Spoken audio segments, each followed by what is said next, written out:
सनातन कथाओं में आपका स्वागत है।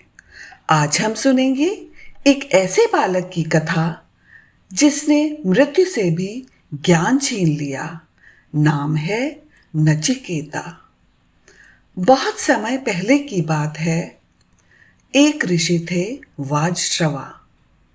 उन्होंने एक यज्ञ किया जिसमें उन्होंने अपनी सारी गायों का दान देने का निश्चय किया, लेकिन वे बहुत बूढ़ी और दुबली गाय थी जिनसे न दूध निकलता न सेवा होती। उनके पुत्र नचिकेता एक बुद्धिमान और धर्मनिष्ठ बालक थे। उन्होंने अपने पिता से पूछा, पिताजी, यदि आप सब कुछ दान कर रहे हैं तो मुझे किसे दान करेंगे? पिता को यह प्रश्न कड़वा लगा। क्रोध में आकर बोले, मैं तुझे यमराज को दान करता हूं। नचिकेता चौंका नहीं। उन्होंने इस बात को सत्य माना और स्वयं यमलोक की ओर चल पड़े। नचिकेता यमलोक पहुंचे, पर यमराज वहां नहीं थे। नचिकेता 3 दिन और 3 रातें बिना भोजन, पानी और विश्राम के द्वार पर बैठे रहे। जब यमराज लौटे तो उन्होंने देखा एक ब्राह्मण बालक उनके द्वार पर भूखा प्यासा बैठा है। उन्होंने क्षमा मांगी और कहा, तुमने मेरे द्वार पर 3 दिन बिताए, मैं तुम्हें 3 वरदान देता हूं।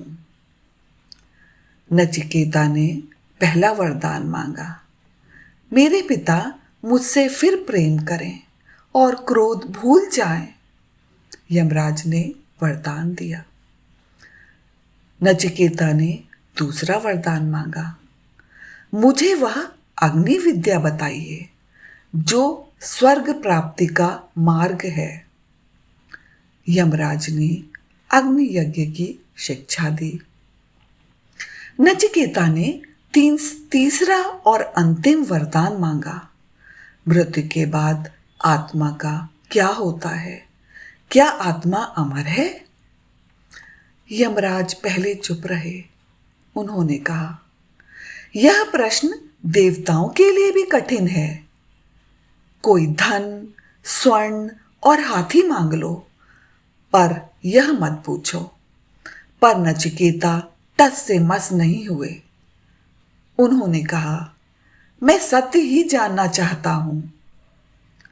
तब यमराज बोले, नचिकेता, यह शरीर नश्वर है, पर आत्मा न जन्म लेती है न कभी मरती है।